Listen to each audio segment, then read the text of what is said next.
Bonsoir à tous, très heureuse de vous retrouver. Émission un peu particulière ce soir, c'est la dernière de la saison et pour l'occasion, on vous a préparé pas mal de surprises. On va d'abord rembobiner l'année et revisiter les images des derniers temps forts de ces derniers mois. Coronavirus, Brexit, George Floyd, féminicide.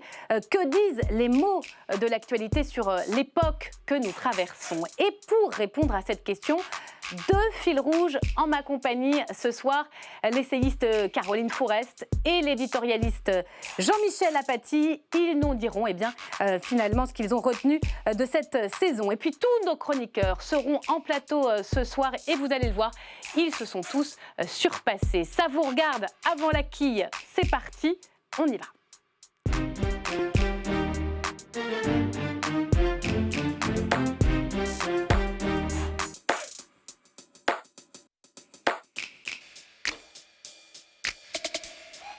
Et bienvenue à vous, chers téléspectateurs. Merci d'avoir choisi LCP. Bonsoir, Caroline Forest. Bonsoir. Je corrige d'emblée, vous êtes aussi réalisatrice, vous êtes essayiste. On se souvient de Sœurs d'armes. Et vous publiez Génération offensée.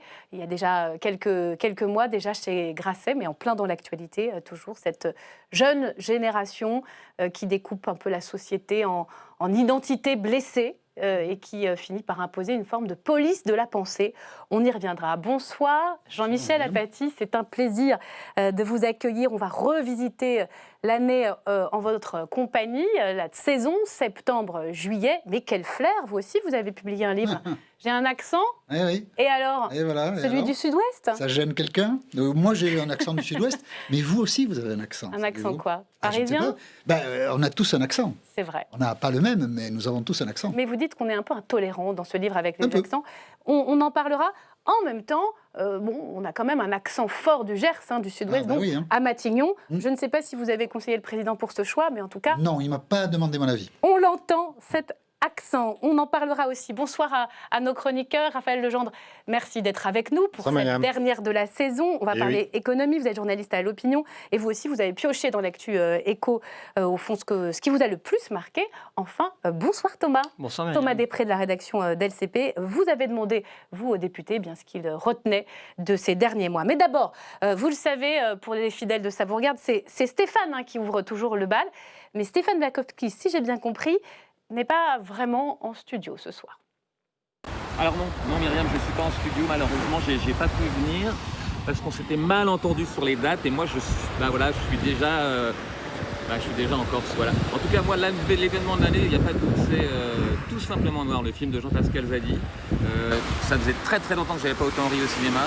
Film très très intelligent, sa grande qualité, c'est l'autodérision. C'est-à-dire qu'on rit et en même temps on apprend plein de choses sur les différents points de vue sur la question. Tout ça où chacun se moque un peu de lui-même, c'est souvent ce qui manque en politique. Voilà un bon exemple à suivre. Plus d'autodérision cette année. Suivez l'exemple de Jean-Pascal Zadi. On va profiter bien, je vois que vous avez pris les devants. Quelqu'un l'a vu ce film? Moi, je ne l'ai pas vu, non. Tellement... J'en ai entendu beaucoup de bien. Voilà, le racisme anti-noir avec de l'autodérision, de la drôlerie, peut-être que c'est... Il n'y a rien de plus puissant que ça. C'est la meilleure piste pour en parler. Évidemment que c'est la plus grande des forces. On commence donc à rembobiner l'actu. Première éphéméride, de septembre à février 2020. Les images marquantes que vous allez tous les deux commenter. Récit signé Nathalie Guilloire.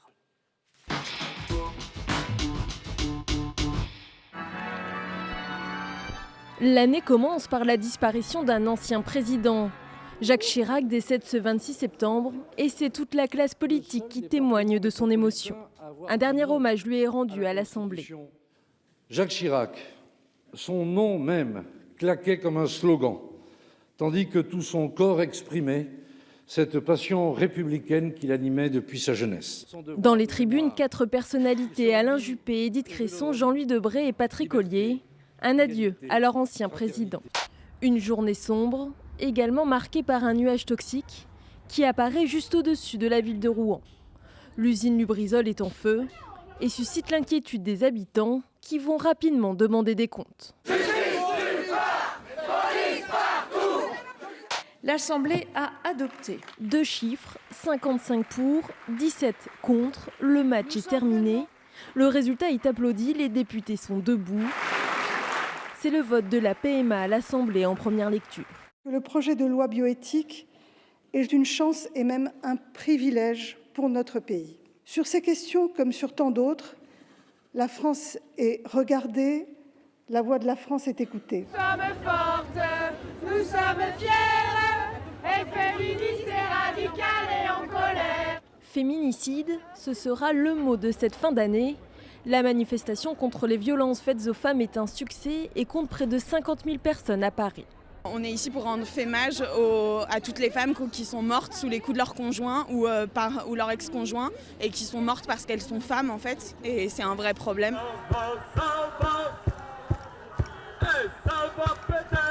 5 décembre 2019, première manifestation contre la réforme des retraites. J'ai pas envie de vivre dans cette société-là. Par exemple, la retraite, qu'on le veuille ou non, en fait, moi on m'avait expliqué que la retraite c'était une seconde vie en fait. On profite de ses petits-enfants, on peut participer à des associations. Voilà, on profite de en gros avoir travaillé quand même pendant de nombreuses années et on a une seconde vie. Et ce qu'on nous propose, c'est pas ça.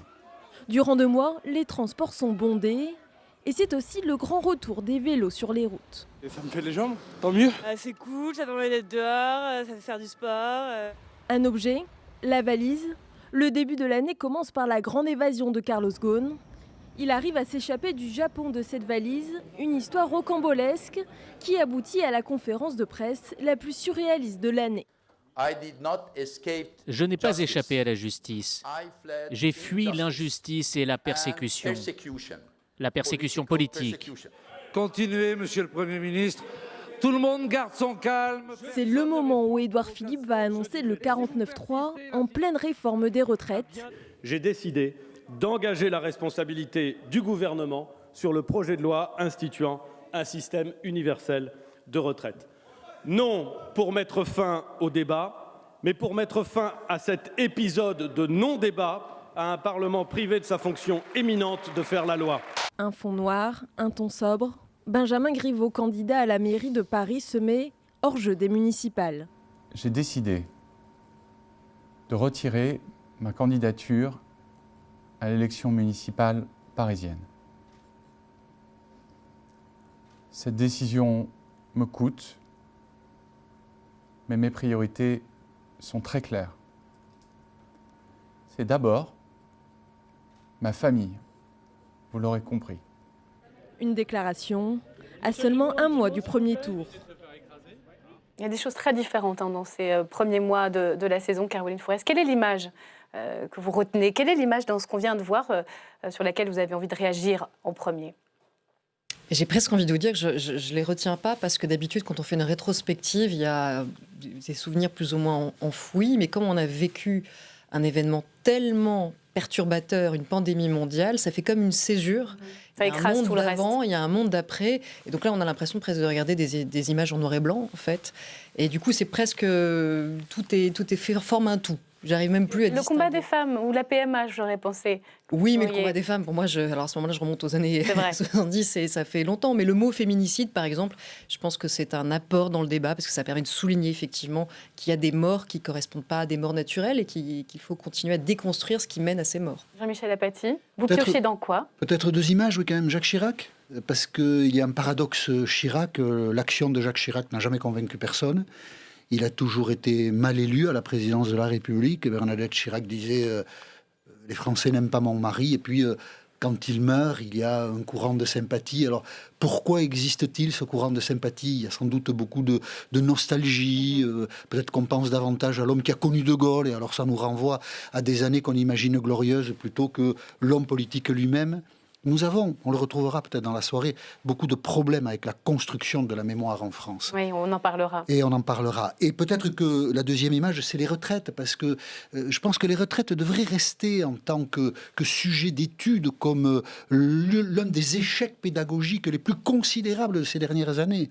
Est-ce que la réforme était bonne ou pas?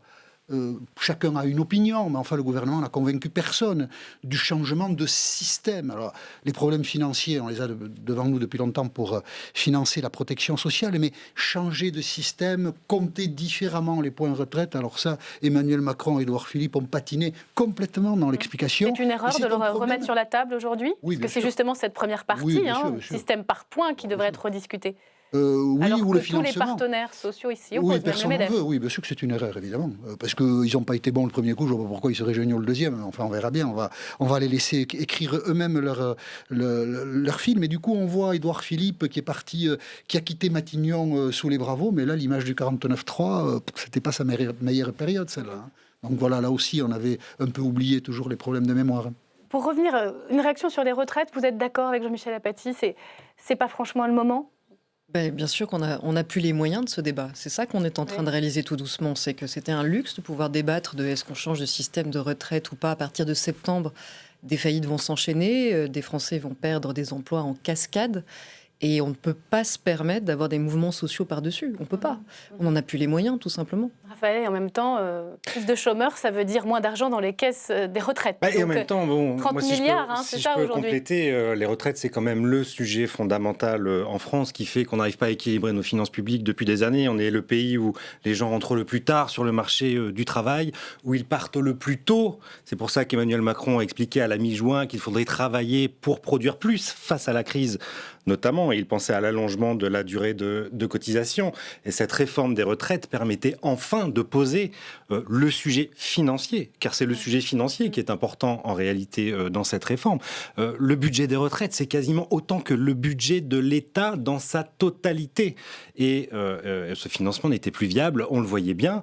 Donc ce qui a été tenté, c'est une réforme qu'on dit systémique, c'est-à-dire simplement de la rendre un peu plus égalitaire pour les carrières hachées, les petites carrières, ceux qui se sont retrouvés en première ligne là pendant la crise. On peut le remettre sur la table des négociations. Je pense aujourd'hui, les premiers de corvée ont été mis en lumière pendant la crise, donc c'est peut-être l'occasion. Le sujet financier, par contre, sera impossible à traiter, d'autant plus qu'on a des centaines de milliards d'euros qui se déversent actuellement. On passe à un autre sujet, mais c'est vrai que ça devrait vous parler. Vous, la lutte contre les déficits, c'était un peu votre dada. Oui, on est passé à 30 milliards de déficits. On était à 10 pour les retraites. Le sujet financier reste un sujet financier. Mais la il est protection plus sociale, audible c'est un sujet. et acceptable. C'est changer. Voilà, pour le coup, je diffère un peu. Enfin, je n'ai pas tout à fait la même opinion. C'est changer de système qui est un problème. Si vous changez de système sans bien l'expliquer, vous insécurisez tout le monde. Et c'est ce qui s'est passé pendant toute la période d'explication. Tout le monde a pensé qu'il perdrait plutôt qu'il ne gagnerait au changement de système. Et le niveau d'insécurité de la crise actuelle rend encore plus impossible ce basculement, en tout cas, changer de système, vraiment, il faut être fin pédagogue pour le faire. Et Emmanuel Macron et Édouard Philippe ont montré qu'en pédagogie, il faut de la confiance, il faut de la confiance, il faut de la pédagogie, il faut des syndicats et un gouvernement qui sachent réellement co-fabriquer des changements et des réformes. C'est tout ce que nous n'avons pas dans ce pays, malheureusement. Et j'ajoute, il faut beaucoup d'argent. Pour chaque réforme, il faut du temps, une volonté politique très forte, mais surtout beaucoup d'argent pour qu'en réalité personne ne perde à cette réforme. On dit un mot sur les femmes quand même, parce que j'étais sûre que vous alliez réagir. Quand on entendait cette femme dire « je rends fémage à telle ou telle victime, personne, femme », ça vous fait réagir comment? Parce que vous saluez le mot de féminicide, qui a permis une véritable prise de conscience, alors que les violences faites aux femmes ne datent pas d'hier. Et là, comment vous réagissez? Il faut changer notre langage commun pour continuer encore plus loin la prise de conscience? Oui, moi j'ai pas de souci avec le fait d'interroger le langage commun et d'essayer des fois de le rafraîchir ou d'essayer de faire des clins d'œil qui nous montrent qu'on a peut-être tendance à employer naturellement homme et moins naturellement femme. J'ai pas de souci avec ça.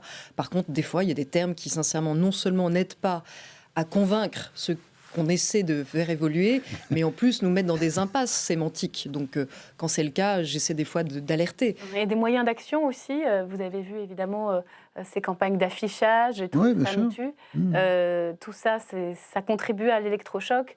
C'est nécessaire? Sans doute, ça fait 2-3 ans, depuis l'affaire MeToo, peut-être que ce débat est un peu plus central dans la société française. Il faut continuer. Ça passe effectivement par des moyens. Peut-être aussi que, puisque l'action publique est déterminante pour la prise de conscience, peut-être aussi qu'il faudrait garder les responsables politiques en fonction, parce qu'ils connaissent les dossiers. Moi, je n'ai pas compris pourquoi Marlène Schiappa avait été déplacée vers le ministère de l'Intérieur, sans aucune administration surveiller en plus. Celui qui non, fait je crois qu'on ne surveille personne. Aujourd'hui, ça, c'est une histoire qu'on raconte aux enfants. On ne met pas Marlène Schiappa pour surveiller Gérald Darmanin. C'est effectivement ce que l'Élysée a sorti comme élément de langage. C'est ce qu'on a entendu du côté des éléments de langage de l'Élysée. Absolument, mais ça c'est à destination des enfants de la maternelle, pas de gens, de citoyens tout de même adultes. Je ne sais pas pourquoi on n'a pas laissé Marlène Schiappa dans un secteur qu'elle connaissait, qu'elle maîtrisait. Ça, j'avoue que je n'ai pas bien compris. Puis peut-être aussi on ne nomme pas au ministère de la Justice quelqu'un qui a pu dire au moment de l'affaire des Femen, je le cite, il y a beaucoup de folasses qui racontent des conneries. C'était peut-être pas la première chose à dire sur ce mouvement. Un mot quand même sur Gérald Darmanin. Vous comprenez ces manifestations qui, immédiatement après l'annonce de sa nomination, ont eu lieu devant le ministère de l'Intérieur? Je comprends que des féministes soient en colère. C'est vrai que le signal politique est quand même très léger. On sent bien que la cause des femmes, qui a été déclarée grande cause du quinquennat, est en réalité reléguée derrière la crise économique. Et tous ces signaux, effectivement, comme le disait Jean-Michel Apathy, changer Marlène Schiappa, qui a plutôt bien réussi, qui s'était plutôt bien débrouillée de poste, au lieu de la laisser mener son action jusqu'au bout, nommer Gérald Darmanin sans qu'il ait complètement clarifié, même si ce qui lui est reproché n'est pas aussi grave que le disent certaines activistes. Il y a déjà eu 2 procédures. Parce qu'il faut rester honnête. Là où je suis partagée, parce que je suis intellectuelle, journaliste et féministe, donc tout ça, en tant que féministe, je trouve que le signal politique est très mauvais, mais en tant qu'intellectuelle, je ne peux pas m'empêcher de penser qu'on n'a pas le droit de juger un homme à la place d'un tribunal.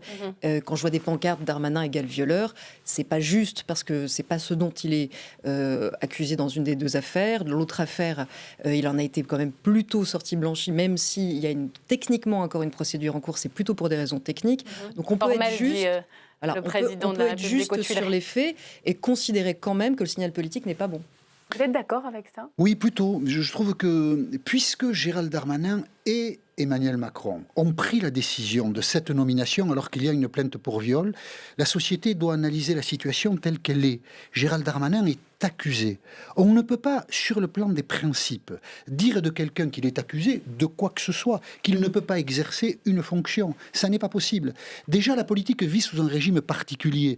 La présomption d'innocence n'est pas reconnue aux responsables politiques. Dès qu'il y a une mise en examen, on quitte une fonction. La mise en examen n'est pas une culpabilité. Sauf que là, la jurisprudence a varié. Non, pas du tout. La jurisprudence, elle est restée fixe. Non, mais celle d'Emmanuel Macron. C'est-à-dire qu'il y a des enquêtes préliminaires qui ont abouti à des sorties de gouvernement. Pensez au MoDem, mais absolument. Je pense que le MoDem, c'est une histoire très particulière. C'est parce que la ministre de la Défense démissionne que François Bayrou ne peut pas rester. Mais ça n'est pas du tout la règle qui était traditionnellement posée et qui demeure, une mise en examen. On considère que quelqu'un, pour se défendre, sort de l'action publique.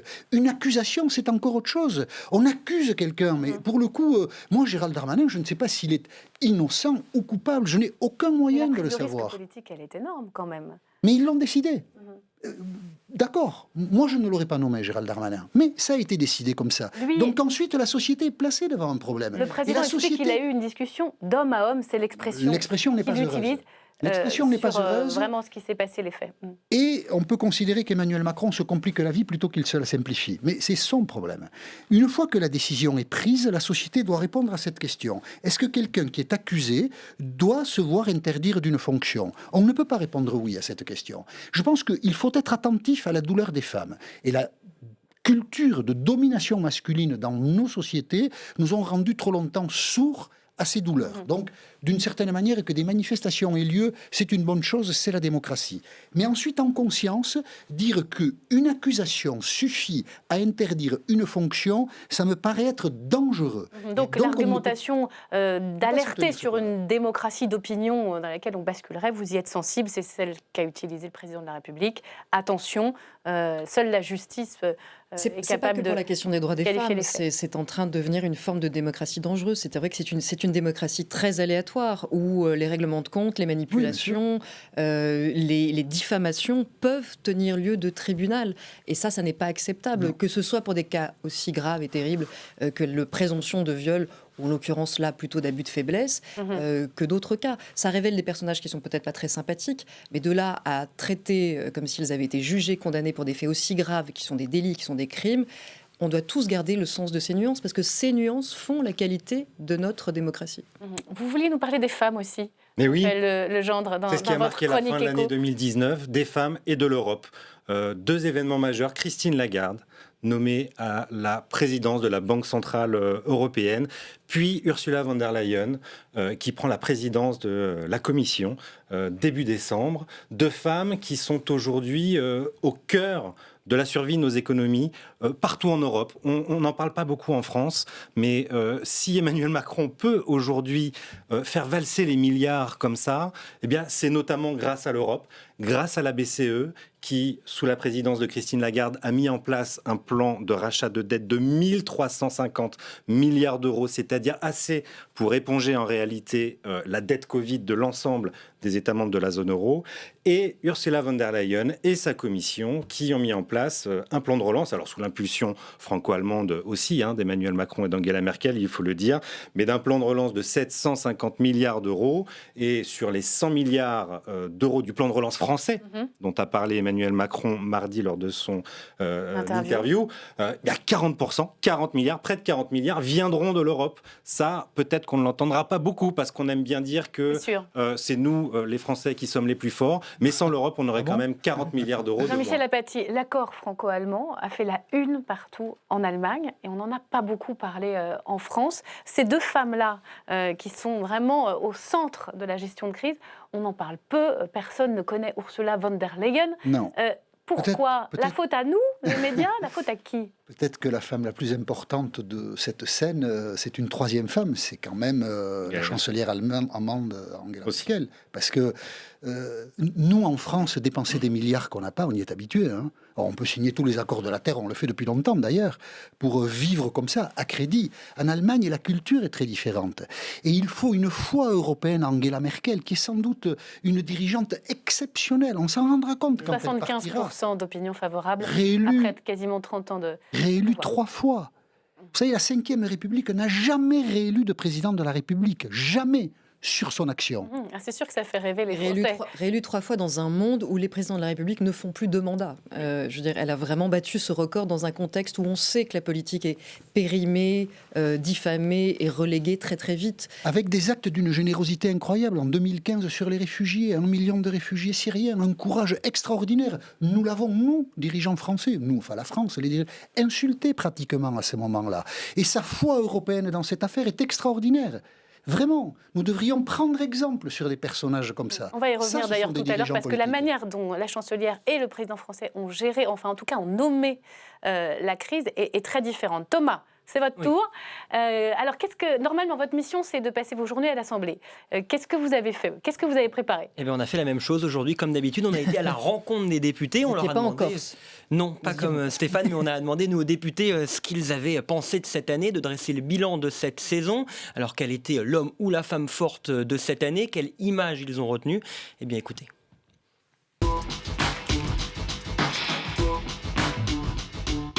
Si on ne devait garder qu'une seule image de cette année, quelle serait-elle ? Pour moi, c'est l'image de cet hémicycle quasiment vide, en plein confinement, où on était 2 par groupe avec les présidents de groupe. Des députés réunis en urgence dans la semaine du 16 au 23 mars pour construire finalement ce qu'étaient les prémices de l'état d'urgence sanitaire. L'Assemblée était totalement fermée, désertée.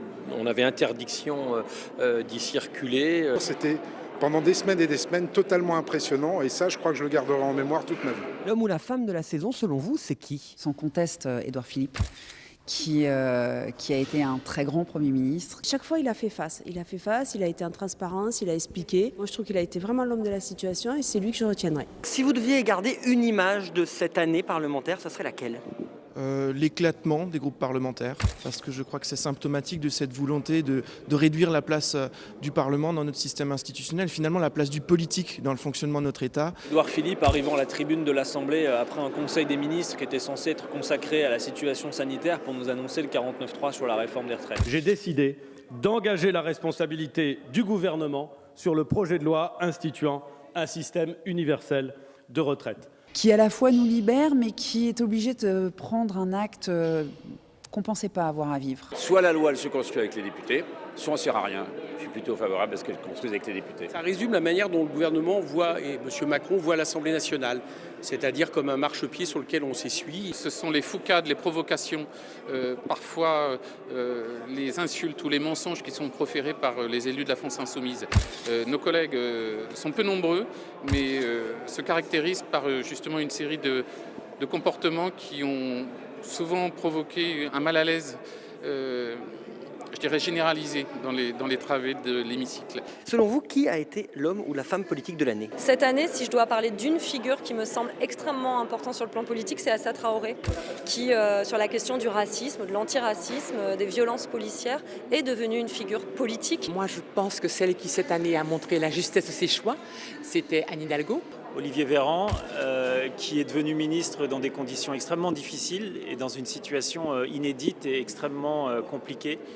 Et je trouve qu'il a été extrêmement bon dans sa façon d'incarner ce que devait être un ministre de la Santé à ce moment-là précis.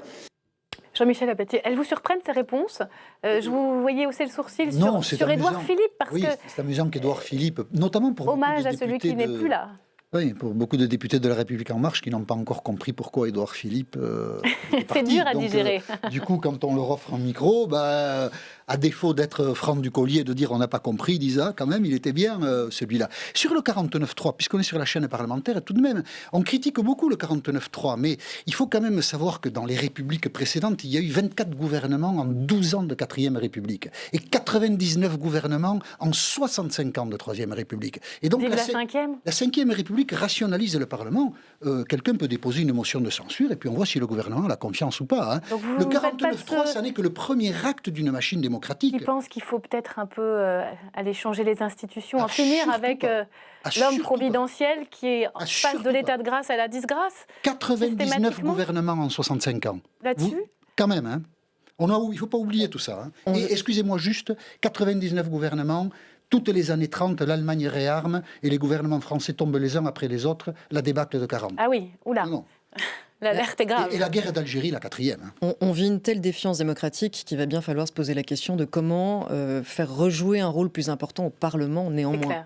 Mais je suis d'accord avec Jean-Michel Apathy, si c'est pour revenir en arrière sur cet état d'impuissance, déjà qu'on reproche beaucoup aux politiques d'être impuissants et qu'il l'est parfois face aux forces de l'argent, face à la mondialisation, si c'est pour réintroduire de l'impuissance et de l'instabilité dans le fonctionnement même des institutions, alors là vraiment on risque d'être battu d'avance. La réalité c'est que le fait d'avoir un fonctionnement assez centralisé en France, on l'a un peu vu quand même pendant cette crise, et encore on a vu les limites face même aux résistances administratives, c'est quelque chose qui nous permet de piloter néanmoins, malgré gros vent. Eh bien, on y vient à cette crise sanitaire, puisque vous l'avez déjà largement abordé.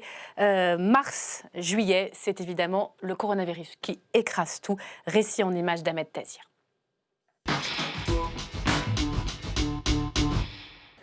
Nous sommes en guerre. Toute l'action du gouvernement et du Parlement doit être désormais tournée vers le combat contre l'épidémie. Mars 2020, la France déclare la guerre au coronavirus. Tous confinés. Le Premier ministre Édouard Philippe annonce la fermeture des lieux non indispensables et des commerces non essentiels.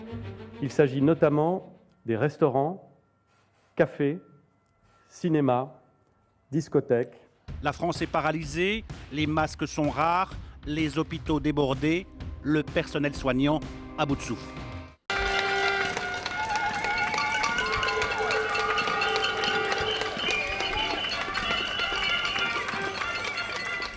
Avril 2020, l'heure à retenir, c'est 20h. La France des villes, à l'unisson, la France rurale aussi, et la France des quartiers. Tous s'applaudissent de leurs fenêtres chaque soir à 20h, le personnel soignant.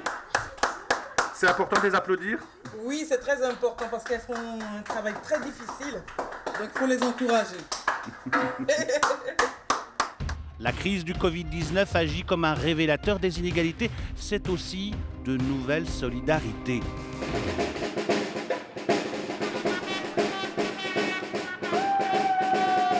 Mai 2020, tous déconfinés. Les mesures de confinement sont levées. Ce n'est pas la fin de la pandémie, mais le début d'une nouvelle phase.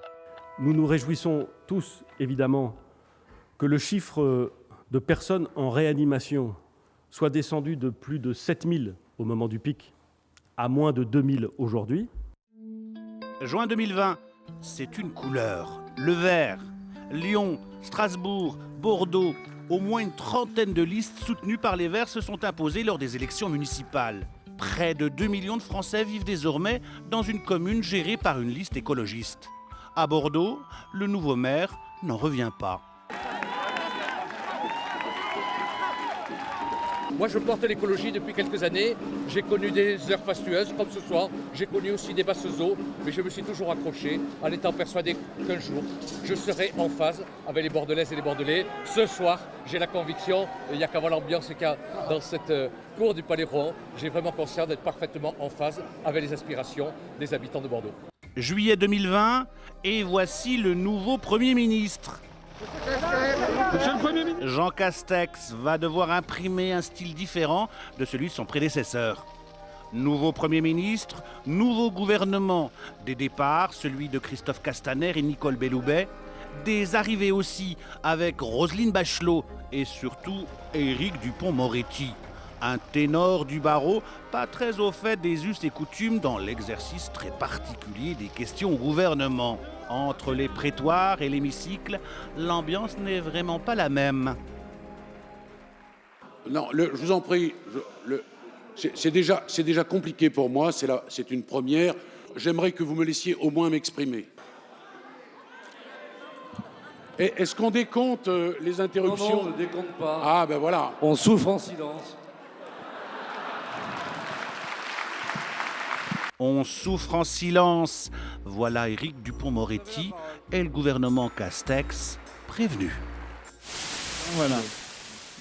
Voilà, peut-être pour rebondir sur cette dernière image, Éric Dupond-Moretti, qui au fond découvre les us et coutumes des questions au gouvernement et son chahut. C'est du cinéma ou c'est non, je crois pas. Enfin, peut-être d'ailleurs. C'est de la souffrance, comme le dit Richard Éric Dupond-Moretti a eu il y a 2 ans une parole très juste. Personne ne sera assez fou pour me proposer d'intégrer un gouvernement. C'était juste. Voilà, quelqu'un l'a fait, on verra. C'est un soliste remarquable. Est-ce qu'il a été assez fou pour accepter ? Est-ce que ce sera un joueur d'équipe solidaire dans toutes les circonstances ? On verra. On va sur la crise sanitaire. Vous êtes tous les deux des observateurs, journalistes. Vous avez observé ce qu'au fond tout le monde a découvert. Pour la première fois, c'est totalement inédit. Vous avez observé ceux qui nous gouvernent. Qu'est-ce qui vous a le plus marqué ? Qu'est-ce qui vous a le plus intéressé dans tout ça ? S'il fallait retenir une idée, c'est la priorité donnée à la vie sur l'économie ? Oui, mais c'est pas une évidence. Enfin, je pense qu'il faut qu'on réalise ça. C'est un choix qui aurait pu ne pas être fait. Et d'ailleurs qui est compliqué à faire parce qu'il va aussi coûter très très cher, il va coûter des vies, il va coûter des emplois, il va coûter beaucoup de choses ce choix-là. Et pourtant on l'a fait et je crois qu'on peut quand même se satisfaire de vivre dans des sociétés où on a un État qui nous protège, qui fait passer la vie avant toute chose, qui déclenche le chômage partiel quand les gens tombent, qui, bien sûr, a des défaillances, bien sûr, est en retard, a des blocages administratifs. Donc rien à regretter sur ce choix-là, si, mais parce que beaucoup d'intellectuels commencent à le remettre en cause. On n'aurait pas dû confiner totalement, oui, on aurait pu faire autrement. C'est tellement facile de refaire l'histoire après. Moi, je pense qu'on a pris une grande leçon d'humilité, surtout pendant ces mois-là. Alors tout le monde n'a pas voulu le prendre, il y a des gens qui trouvaient qu'ils avaient toutes les idées les meilleures, tout de suite ils savaient ce qu'il fallait faire à l'instant, ils étaient plus doués que tout le monde, et puis ils pouvaient faire tout et son contraire et toujours avoir raison quand même. Non, c'est une grande leçon d'humilité, on avance en marchant, on découvre, et nos responsables politiques découvrent aussi, clairement, il y a des choses qui ont raté, il y a des choses qui ont quand même été rattrapées. On aurait pu avoir un président brésilien, on aurait pu avoir un président américain, on aurait pu avoir en Équateur des familles qui ont été obligées de mettre le cadavre de leurs proches dans la rue. Voilà. Et vous, Jean-Michel Apeth ? Moi, ce qui m'a le plus surpris, je crois, je n'ai pas grand-chose à ajouter à ce qu'a dit Caroline, mais ce qui m'a le plus surpris, c'est la défaillance de l'autorité médicale, du monde des chercheurs. Une question sanitaire particulière s'offre à nous. La défaillance ? Il y a une urgence. Vous voulez dire c'est quoi ? C'est les contradictions entre les paroles scientifiques ? Bien sûr. Vous preniez un scientifique qui vous disait blanc, un autre vous disait noir. La politique a dû gérer ça en aveugle, sans soutien de la technique. Est-ce que c'était pas inévitable ? Peut-être. Les scientifiques nageaient dans l'incertitude, ils le disaient eux-mêmes. Moi, j'aurais envie de baptiser tout ce monde-là d'un autre mot que du mot de science, parce que l'irrationnel était partout. Mais on n'a pas une responsabilité, les médias, nous ? Est-ce qu'on n'a pas trop invité, justement, tous ces spécialistes, on les a invités en confiance, en pensant que quand vous aviez un professeur avec un titre à rallonge dans un grand hôpital, il vous disait quelque chose de sensé. Et puis au mois de février, vous disiez, mais c'est une grippette. Pop, pop, pop. Mais vous en faites beaucoup trop. Combien de médecins ont dit ça sur des plateaux ? Et puis ensuite, mais le virus sera saisonnier. L'attitude du professeur Raoult, mondialement connue, c'est une attitude, mais insupportable de vanité qui n'a pas aidé la société. La faillite du monde de la recherche qui a rendu le pouvoir politique aveugle me paraît être l'enseignement majeur de cette situation. Souhaitons qu'il n'y ait pas une autre crise sanitaire parce qu'il vaut mieux s'adresser à des forgerons, à des coiffeurs, pourquoi pas à des journalistes. Donc pour vous, clairement, essayer de trouver une solution. Si les politiques ont tâtonné, c'est la faute des scientifiques. En tout cas, ils ont une lourde responsabilité. Oui. C'est sévère, hein, comme je serais peut-être je serais moins sévère que Jean-Michel. La vanité des professeurs de médecine, ça c'est une certitude. On le savait déjà un peu. Oui, on le pressentait un peu. On le pressentait un peu, mais là c'est apparu très clairement. Néanmoins, bien sûr qu'ils ont tâtonné, bien sûr qu'eux aussi n'étaient sûrs de rien, parce que ce virus a déjoué beaucoup de règles connues. C'était surtout inconnu. Et néanmoins, quand même, là aussi, la vitesse à laquelle on essaie de trouver des solutions, dont on essaie de trouver un vaccin, est quand même inédite. On n'a jamais été aussi vite, néanmoins, dans la recherche des antidotes. Donc, c'est les deux. Il y a une soif de coupables qui monte dans le pays. Ah oui, ça, pour tout. Mais c'est jamais... On est à plus de 80 plaintes contre le gouvernement, contre certains ministres. Il y a aussi une demande de réparation, parce que les gens ont beaucoup souffert, ont perdu des proches. Qu'est-ce que vous en pensez? Est-ce qu'on peut tenir les deux bouts de la chaîne? Elles sont légitimes, ces plaintes, à vos yeux? Moi, je déteste ce réflexe de chercher des boucs émissaires, des coupables, quand on ne peut pas expliquer une malédiction. C'est qu'on n'accepte pas que des fois, il y a des choses qui, oui, s'imposent à nous. Ce sont des drames. Personne ne les a provoqués. C'est très dur, parce qu'en plus, là, c'est un drame. On ne peut pas dire... on n'a pas vraiment d'ennemis. C'est un virus. Donc, les gens déplacent leur colère et cherchent, effectivement, à compenser par des procès, par des réparations. C'est pas la place de la justice, pour vous? Honnêtement, je trouve que c'est une forme d'irresponsabilité, d'infantilisme, de déplacement de la douleur qui n'apporte rien, qui n'apporte pas non plus, qui n'encourage pas le courage, ni le courage politique, ni le courage de dire la vérité. En Italie, il y a des avocats qui ont sillonné dans les hôpitaux auprès des familles en pleurs pour les encourager à faire des procès contre le personnel médical. C'est en train d'empoisonner la vie des personnels médicaux qui ont essayé de se battre. Un mot là-dessus, parce qu'il y a un besoin d'apaisement. Il y a une commission d'enquête parlementaire qui fait tout un travail d'audition pour essayer de comprendre la pénurie, ce qui s'est passé, les dysfonctionnements sur les masques, sur les tests. Ça peut réconcilier ce genre de travail-là? Moi, je croirais plutôt. La judiciarisation est un problème, évidemment. Ce que vous dites est assez juste. Mais en même temps, dans une démocratie, des gens qui souffrent, des personnels soignants qui se sont sentis en danger, qui n'ont pas eu le matériel pour faire face au virus, demande des explications. Et à part une démarche judiciaire, rien ne peut donner des explications. Après tout, que des responsables politiques soient amenés dans des instances diverses, soit la Cour de justice de la République, soit les commissions d'enquête parlementaires, plus difficilement, me semble-t-il, devant la justice civile, mais on verra bien, qu'ils soient amenés à me donner des explications, et puis on verra ce qu'ils disent. On comprendra peut-être mieux comment a fonctionné, bien, mal, pas assez rapide, négligent, comment a fonctionné l'appareil d'État? Non, le travail d'explication sur ce qui a fonctionné et ce qui a dysfonctionné est absolument nécessaire, et bien sûr que ça peut apaiser les esprits et que de toute façon c'est un devoir auprès des citoyens. La judiciarisation de tout, y compris de personnes privées vis-à-vis du personnel médical, c'est pas la même chose que, par exemple, une démarche collective du personnel médical qui demande qu'est-ce qui a dysfonctionné et qu'est-ce qui les a mis en danger. Bonsoir Richard Verly. Richard Verly, vous êtes en direct via Skype, chroniqueur dans cette émission bien connue et journaliste au quotidien suisse Le Temps. Vous avez envie, vous, de vous arrêter sur les mots, on a commencé à en parler, les mots que nos dirigeants européens ont mis sur cette crise, à commencer par le mot de guerre, bien sûr, d'Emmanuel Macron. Alors effectivement, Myriam, il se trouve que je suis à Bruxelles pour le sommet européen qui va s'ouvrir demain. Et bien évidemment, quand on regarde cette crise, le mot que l'on retient, c'est celui qu'on a vu Emmanuel Macron prononcer tout à l'heure, le mot de guerre. Une guerre contre un ennemi invisible qui est par définition l'ennemi le plus difficile à vaincre. Alors j'ai regardé ce que les autres dirigeants européens avaient dit. Angela Merkel, dont on parlait tout à l'heure, elle s'était contentée de parler de plus grands défis depuis la Seconde Guerre mondiale, et elle avait conjuré les Allemands, prenez ce virus au sérieux, avait-elle dit. Giuseppe Conte, l'Italien, lui, il avait simplement dit, je reste chez moi, nous devons tous faire quelque chose, renoncer à quelque chose pour sauver l'Italie. Ça, c'était pour justifier le confinement généralisé. Alors, je ne peux pas m'empêcher de voir dans l'expression de guerre d'Emmanuel Macron un certain déraillement français. C'était quand même très risqué, surtout 80 ans après la débâcle de 1940. Or, ce qu'on a vu pendant cette épidémie de coronavirus, c'est quand même un problème de masques, de tests, de coordination, etc. Alors, il n'y a-t-il pas la tentation toujours française d'utiliser des grands mots, notamment de la part d'Emmanuel Macron, la tentation au fond de donner des cours plutôt que d'être à côté des gens et de simplement plaider pour des simples mesures de terrain? Je me demande rétrospectivement s'il n'aurait pas mieux fallu dès le départ parler de résistance ou bien d'effort collectif, parce qu'après tout, dans cette période de confinement, ce dont on avait besoin, ce n'était pas d'une guerre, c'était plutôt d'une paix sociale. Merci beaucoup, Richard. Vous êtes d'accord ? Mais on ne parle pas aux Français comme on parle aux Allemands. On n'a pas la même culture, ni des mots, et surtout les appels à la guerre, c'est sûr que. Mais pourquoi ? Parce que c'est plus compliqué. On est moins civil. Non, parce qu'on on est normalement un peuple qui aime les grands mots. On est un peuple de grande passion, et quand on a des grands défis, généralement on nous parle avec des grands mots. Néanmoins, dans ce cas-là, je suis pas loin d'être d'accord, c'était pas le ton, et d'ailleurs le président de la République l'a rectifié, il s'en est aperçu en cours de route, c'est-à-dire qu'après quelques semaines de confinement, quand tout le monde avait quand même fait beaucoup d'efforts, était quand même un peu en train de plonger en termes de déprime, vouloir réactiver l'idée qu'on était en guerre, que tout le monde devait continuer, etc., ça ne marchait pas. On avait besoin d'un accompagnement, là effectivement on avait besoin d'une parole transparente et rassurante. Donc il a changé de cap en cours de route et il a eu raison. Vous allez rebondir, mais j'ai manqué à tout voir parce que je n'ai pas présenté nos chroniqueurs qui vous écoutent attentivement. François Durper, bienvenue.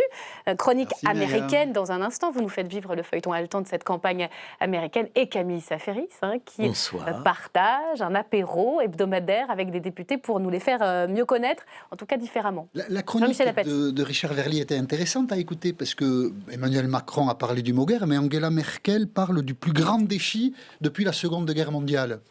Ils ne sont pas très très loin l'un de l'autre. Et puis Giuseppe Conte, il faut sauver l'Italie. Écoutez, si on en est là quand même, c'est que la situation est sérieuse. Et Richard Verly aurait conseillé à Emmanuel Macron de parler plutôt de résistance. Mais s'il y a bien quelque chose en France qu'on associe à la guerre, c'est la résistance. Donc c'était pas si loin que ça. Bien sûr que c'était un peu outré. La guerre, il a répété 12 fois. Ça fait peur, la guerre. Il s'est fait un peu plaisir. Peut-être aussi l'effet recherché. Mais ça met un pays en danger. Le virus met un pays en danger. Donc on peut appeler ça comme on veut, mais ça ressemble quand même à une guerre. Et en même temps, Caroline Fourest, heureusement, nous n'avions pas de populistes au pouvoir, parce que quand on regarde la manière dont ils ont géré les choses, ça fait froid dans le dos. Vous aviez envie de revenir là-dessus. On vous a préparé quelques images. Boris Johnson qui se félicite de serrer des mains en pleine crise du Covid. Donald Trump qui suggère des injections de désinfectants. Ou encore Jair Bolsonaro, le président brésilien, qui, après avoir pris pas mal de bains de foule, a fini par contracter le virus. Il y a eu un populisme, au fond, irresponsable, surréaliste.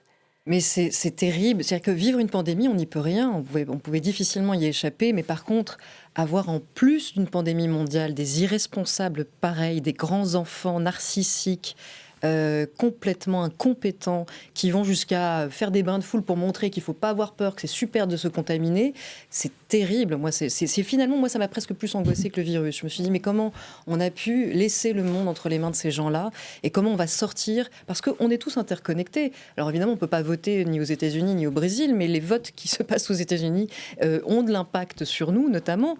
Quand Donald Trump a expliqué qu'il fallait boire de l'eau de Javel, il n'a pas expliqué comme ça, évidemment, après il s'en sort toujours par une pirouette. Enfin, il a fait des conférences de presse pendant toute cette période, et ça continue, qui sont surréalistes. Et quand tout le monde nous expliquait, quand il a été élu, c'est pas grave, ça va rien changer, c'est juste un clown. Oui, mais un clown qui a le pouvoir quand le monde prend cette direction, et il peut prendre cette direction à tout moment, le monde. C'est grave, en fait, c'est pas drôle, en fait. C'est grave, et il commence, je dis bien commence, on verra la suite, à le payer, Donald Trump. Il est aux abois dans les sondages, il a même fini par accepter de le porter, ce fichu masque, François.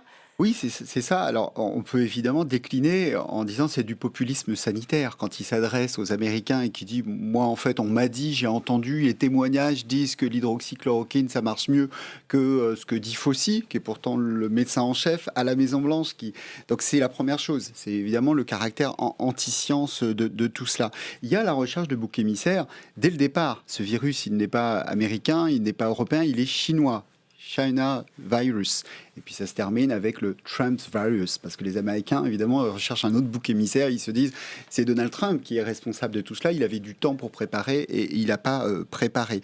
Et puis, l'outrance du mot guerre, on le retrouve dans la bouche de Donald Trump très rapidement. Quand il se rend compte qu'il perd du temps, il utilise le mot guerre, sauf que ça se retourne contre lui, parce que quand les Américains constatent qu'il y a plus de morts, 2 fois plus qu'au Vietnam, et ils se disent, c'est comme au Vietnam, c'est un enlisement, parce qu'il y a une première vague qui se prolonge, songe. Comment on sort de la guerre? Ça se passe quand l'armistice? Et il se rappelle du Vietnam où ça a pris du temps et où on a mal compris les choses. Et aujourd'hui, il y a des États, notamment le Texas, qui reconfinent. La Californie aussi. Les on est à écoles plus de ne sont pas 140 ouvertes. 000 morts et le pic n'est pas dépassé encore. Le pic n'est pas dépassé. Il repart, la courbe repart.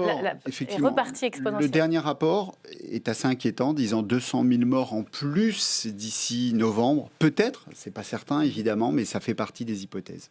Allez, on va retrouver Alex Taylor maintenant. On continue la tournée des chroniqueurs. Alex, notre franco-britannique préféré, qui lui aussi avait envie de revenir sur cette crise sanitaire. Qu'est-ce qu'il a trouvé comme image marquante? Alex? Oui, je vais vous en boucher un coin, Myriam, car j'ai passé l'année à taper sur mon pays d'origine, en tout cas sur son actuel dirigeant et sa bande Brexit. Mais là, c'est un moment où j'étais fier. Il s'agit d'une toute petite phrase, toute simple, prononcée par la reine dans son discours en plein milieu du confinement Covid. We will be with our friends again. We will be with our families again. We will meet again. We will meet again. Nous allons nous retrouver. Il n'y avait qu'elle pour dire cela. Ça parle à chaque Britannique, car c'était la chanson de la Seconde Guerre mondiale, chantée par la chanteuse Vera Lynn, qui incarnait l'espoir des Britanniques bombardés par le Blitz. Nous allons nous retrouver, don't know where, don't know when, nul ne sait où ni quand. Vous savez, Myriam, nul n'est plus fier que moi d'être désormais citoyen français. J'ai vibré mardi pour la Marseillaise. Je ne suis même pas particulièrement monarchiste, mais là, vu les circonstances, vu le confinement, il n'y avait qu'elle qui était sur le balcon de Buckingham en 1945 qui pouvait trouver les mots justes pour parler si profondément à l'âme de tout un peuple, que dis-je, peut-être de tout un monde. Voilà, I was moved. J'étais vraiment ému. Moi aussi, je suis moved quand je vous écoute, Alex. Merci, décidément. Mais que de femmes dans cette crise qui ont joué un rôle fondamental. Oui, en tout cas, oui, vous avez raison. Il y a beaucoup de femmes et aujourd'hui, les élections municipales l'ont montré aussi en France. La relation entre le pouvoir et les femmes n'est plus questionnée par les citoyens si elle l'a été auparavant. Il nous reste encore des progrès à faire. Emmanuel Macron avait dit qu'il nommerait une femme Premier ministre. Alors peut-être faudra encore attendre. Les jours de Jean Castex seront moins longs qu'il ne l'imagine, ou alors il y aura un deuxième Imaginez quinquennat. le jour où il nommera une femme Premier ministre avec un accent, alors là... Alors là, tout ira bien. On en fera des livres. Ça, c'était pour la crise sanitaire, parce qu'elle a tout écrasé sur la planète et dans les médias, jusqu'à une date, jusqu'à mai 2020, et des manifestations racistes, anti-noirs, anti-racistes évidemment. Et voilà cette image, on va vous la remontrer parce qu'elle est très dure. Il s'agit évidemment de George Floyd. George Floyd, vous le voyez immobilisé par un policier qui lui maintient le genou sur la nuque. « Je ne peux pas respirer », dit-il. Et George Floyd va mourir asphyxié. À partir de là, on ne parle presque plus que de ça. On parle encore de la crise sanitaire, bien sûr. Est-ce que c'est justifié? Après tout, il y a eu énormément d'atroces assassinats de policiers vis-à-vis de Noirs aux États-Unis, mais c'est celui-là qui fait tout basculer. Vous l'avez compris? D'abord, je crois que cette image, elle a parlé à tout le monde parce qu'on est témoin d'un policier qui se sait filmer et qui, en toute impunité, continue à tuer un citoyen qui ne se débat pas, qui ne cherche pas à fuir, qui est en train d'appeler sa mère et qui est en train de manquer d'oxygène. Et je pense que cette phrase, je ne peux pas respirer, elle a parlé à tout le monde, parce que c'était un moment où la planète était en train d'asphyxier, on était sous des masques. Et donc il y a eu une connexion universelle qui s'est faite avec cette asphyxie de George Floyd.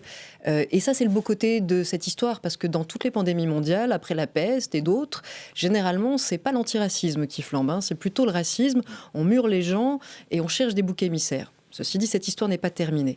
Ce qui m'inquiète plus, au milieu de cette prise de conscience mondiale qui est sublime, c'est qu'on voit tous les tiraillements de l'antiracisme et que là, toutes les leçons n'ont pas été tirées. Je pense qu'il y a des gens qui ne comprennent pas ou qui ne mesurent pas assez dans quel monde on est. Donald Trump baisse dans les sondages, mais il peut encore repasser, notamment si une certaine façon de défendre l'égalité dérape. On a vu des choses hallucinantes. Je reviens à Génération offensée. Par exemple, On a vu des étudiants en Californie et à Oxford demander à ce que des étudiants noirs ne passent pas leurs examens de fin d'année parce que George Floyd était mort. Vous imaginez si tout le monde se met à demander à ne pas passer ses examens de fin d'année chaque fois qu'il y a un mort en Syrie, en Irak ou ailleurs, ça n'a aucun sens. Et ça pourrait paraître ridicule comme ça, sauf que Donald Trump, il a un conseiller secret qui est en train de revenir derrière lui, Steve Bannon, qui est loin d'être un idiot et qui sait exactement ce qu'il peut faire de ce genre de choses. Quand il fait ses discours et tous ses discours de campagne, il évite de parler du Covid, il n'a qu'à parler de tous les exemples absurdes de la cancel culture de la gauche américaine qui passe son temps en ce moment à essayer de demander la censure d'écrivains ou à vouloir déboulonner des statuts, et rien qu'avec ça, il peut sauver sa campagne. Or, il faut qu'on sache ce qu'on veut. Si on veut le racisme, pour le coup, système, si on veut que le racisme fasse système, il faut continuer à faire n'importe quoi, à ridiculiser l'antiracisme, et Donald Trump repassera. Et peut-être même qu'en Europe, l'extrême droite finira par passer. Triste présage. D'un mot, je suis pas François. d'accord. Oui, je me doute. Pourquoi ? Parce qu'il y a une opinion américaine qui majoritairement a basculé et qui est une opinion blanche américaine pour la première fois de l'histoire américaine. Alors évidemment, j'entends, mais je considère que c'est très marginal. Vous voyez d'ailleurs, Joe Biden ne reprend pas ces thématiques, ne reprend pas la thématique des réparations, et il est sur l'économie. Il a compris mais il est aussi sur la fracture raciale. Pourquoi ?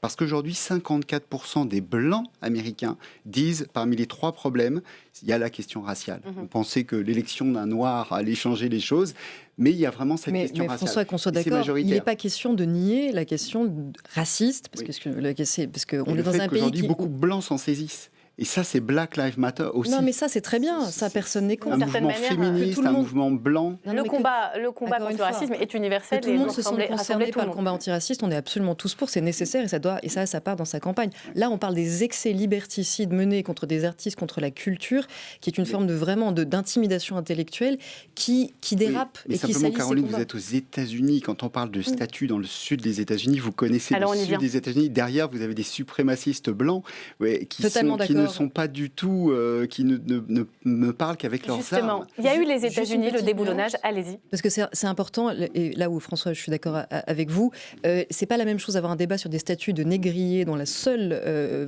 fait d'armes est d'avoir fait de l'argent sur la traite, que d'avoir des débats comme on a chez nous, où Victor Schœlcher a été déboulonné, où on tague Churchill. C'est pas la même chose. Est-ce que justement, Jean-Michel Apathy, vous vouliez revenir, sur ces déboulonnages de statuts, et notamment sur une image, vous allez nous la commenter. Ça s'est passé tout près d'ici.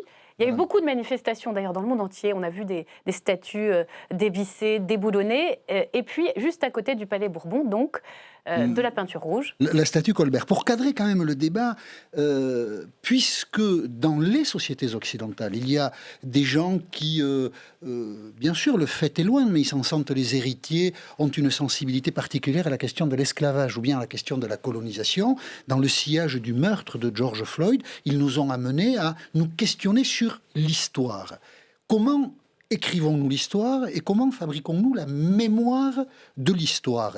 Quand il y a dans certaines villes des maréchaux, des généraux qui ont été associés à des opérations de colonisation sanglantes, meurtrières, qui ont choqué les contemporains, eh bien, on peut se demander pourquoi ces statues demeurent encore. Vous avez vu que la ville de Lille avait été le théâtre de manifestations contre la statue du maréchal Gallieni, ou du général Gallieni. Et comme il est combattant de la Première Guerre mondiale, la municipalité ne veut pas bouger cette statue. Mais en 2013, la ville de Lille a débaptisé une rue, la rue Canrobert, d'un général qui, en Algérie, a été un assassin. Donc on voit bien que la fabrication de la mémoire est un enjeu. Donc qu'est-ce qu'on fait Parce qu'il y a Colbert et puis vous avez un autre combat personnel, quand on lit votre compte Twitter, c'est le maréchal Bugeaud. Mais on va rester sur Colbert.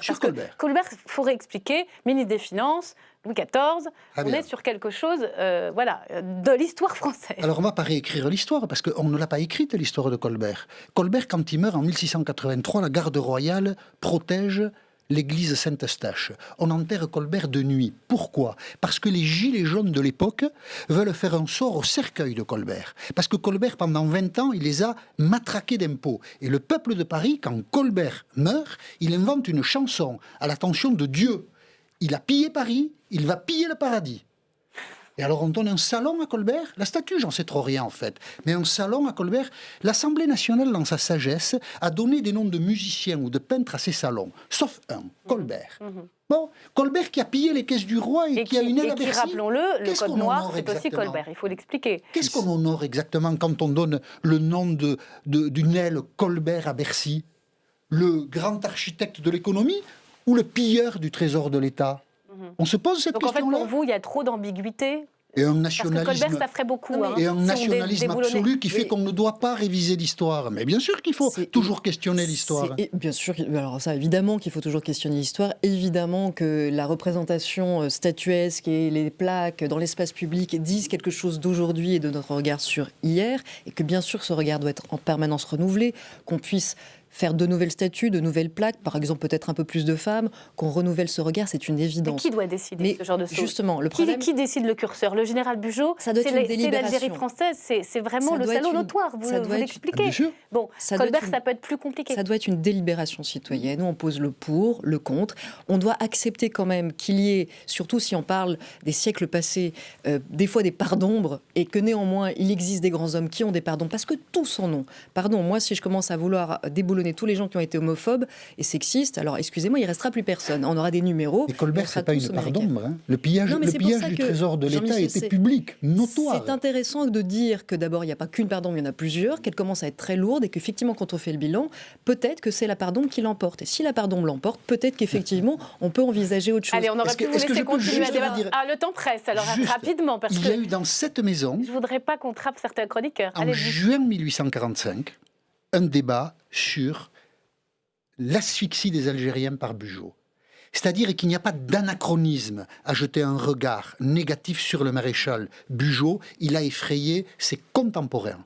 Et qu'il ait une avenue à Paris et qu'une école maternelle Bugeaud, il en existe 2 en France, une école maternelle Bugeaud à Brest.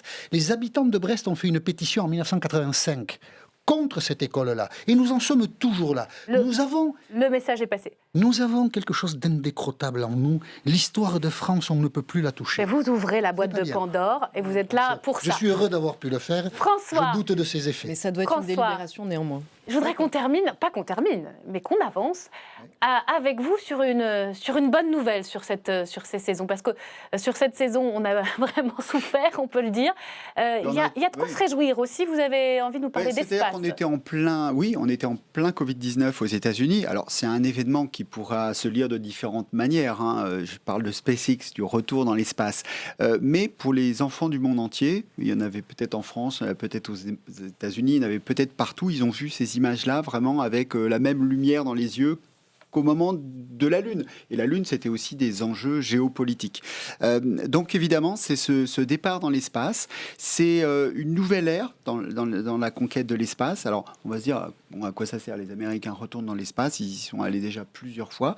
Mais là, pour le coup, c'est particulier. C'est particulier. Là, la NASA loue son siège. Donc ça veut dire que si la NASA loue le siège, tout le monde peut louer le siège. Et l'idée, évidemment, le rêve, c'est que cette conquête de l'espace, elle se passe comme la conquête, c'est comme l'aéronautique. C'est-à-dire, première phase, c'est les États, c'est la guerre, ça sert à faire la guerre. Deuxième chose, on y envoie les riches, ce qui est peut-être dans 5 ans, 6 ans, Tom Cruise, ils ont tous déjà leur place. Et puis, dans 20 ans, 25 ans, 30 ans, nous tous. Et c'est ça qui fait rêver les enfants. Et pourquoi pas, moi je suis candidate. En tout cas, merci beaucoup. François, on termine avec vous, Camille. Alors, Camille Saferis nous a préparé un petit best-of, parce qu'il faut savoir qu'il sait mieux que personne, au fond, tirer le fil d'une conversation absolument incroyable avec les députés. Il nous les fait découvrir autrement. Qu'est-ce que vous avez retenu? Je voudrais, avant toute chose, qu'on ait une petite pensée ce soir pour un député qui nous a quittés, qui s'appelait Jean-François Cesarini, qui avait 49 ans, qui est mort au début du confinement, sans aucun rapport avec la Covid. Ça a été mon premier invité. Voilà, il y a quelques images. Il était très, très sympa, très rigolo, très apprécié. C'était aussi un comédien, un poète.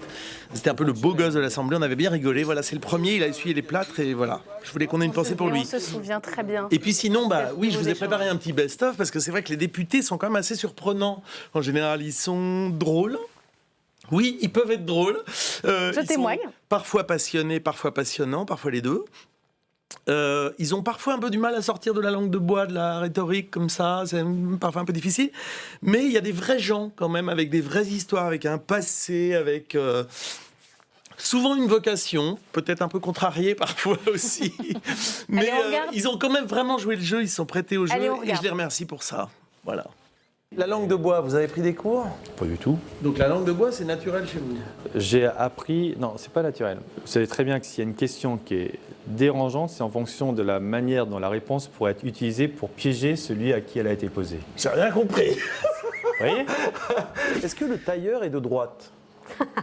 Je crois pas, parce qu'il m'arrive d'en porter, comme il m'arrive de porter des jeans. C'est pour ça que c'est bien d'être sur marche. C'est en même temps, si tu as envie de mettre ton jean, tu mets ton jean. Si tu as envie d'être un tailleur très strict, tu peux le faire. Ça. Il y a du Bourvil un peu chez vous. On vous l'a jamais dit ? Non.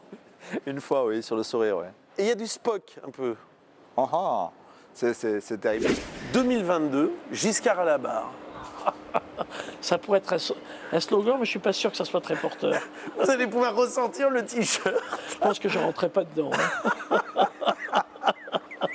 C'est vrai que j'ai beaucoup de déguisements. Je ne les mets pas pour aller à l'Assemblée nationale, mais si vous m'invitez chez vous pour Halloween, pour un bal costumé pour votre anniversaire, pour le Nouvel An, il y a de grandes chances que je me déguise. Un certain nombre de vous... J'aime bien votre rire. Je me suis fabriqué une cabane chez moi dans les arbres. J'ai un petit appareil photo comme ça. Attendez, je vous ai tous les deux comme ça, c'est pas mal. Elles sont pas mal. Et vous voyez, c'est l'avantage du grand angle. Alors moi, j'adore la brocante. Vous voulez dire parce qu'il y a beaucoup de vieilleries à l'Assemblée ou... Parce qu'il y a beaucoup de manifestations locales. J'adore jardinier. Je vais m'occuper de mes poules. Et Vous avez des poules ?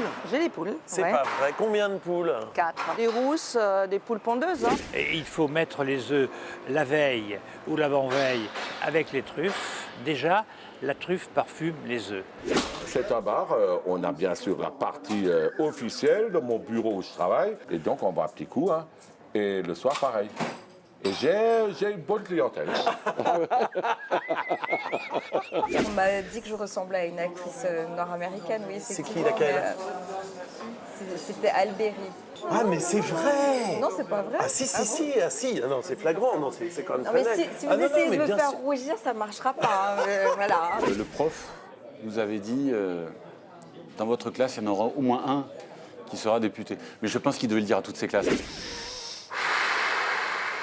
Alors, vous faites ça avant de parler à l'Assemblée. Merci. Et vous allez voir, vous allez être détendu. Merci. Le rap peut être de droite. Ah, je pense qu'il y a un rap de droite, ouais. Moi, je suis pas un rap sain et familial, voilà. Est-ce qu'il y a quelque chose qui, en politique, est aussi puissant que l'évocation, la force tellurique, poétique de l'eau de vie de Mirabel? Non mais... Il ne tiendra qu'à vous, beau sire, d'être aussi gras que moi. Lui repartit le chien. Quittez les bois, vous ferez bien. Car quoi? Pointe franche l'épée, tout à la pointe de l'épée. Suivez-moi, vous aurez un bien meilleur destin. String eyes, la la la la. Eh bien, c'est formidable. Vous revenez l'année prochaine. Avec Merci plaisir. Camille. Merci François. Je renvoie à la lecture de votre livre Prix France Télé. On a de la chance de vous avoir parmi nous. Histoire mondiale du bonheur, ça fait du bien. C'est chez Cherche Midi, Génération Offensée. Caroline Fourest, Grasset. J'ai un accent. Et alors, hein? C'est chez Michel Lafon. Je prends, allez, les 30 secondes qui me restent. On est déjà très en retard pour remercier évidemment toutes les équipes d'LCP pour cette très belle émission. Elles se sont données à fond. La rédaction, évidemment, au premier chef. La production, John, on compte sur toi l'année prochaine. Nos documentalistes, nos graphistes, le trafic, l'antenne. Et puis, évidemment, vous les voyez, c'est toute la régie. Ils sont fondamentaux. Et vous découvrez, qui vous découvrez là? Vous découvrez deux personnes que j'aime énormément et qui vont partir. Hein. Alors, à gauche, vous avez Sylvain Poulet, c'est mon programmateur préféré, qui s'est arraché cette année pour... Voilà, nous faire venir, je suis très émue, les meilleurs invités. Hein, et en témoigne d'ailleurs ce plateau encore ce soir pour la dernière. Et puis mon Fabrice qui s'en va. C'est pas simple hein, de se quitter, qui va aller vers d'autres aventures. Fabrice Pierrot, c'est le producteur, c'est le rédacteur en chef de cette émission. Il a mis sa patte, il a tout transformé, il a ouvert les fenêtres, il a poussé les murs. Et tout ça pour le mieux de cette émission. Merci à vous, bel été, profitez bien, c'est la quille. Bonne soirée.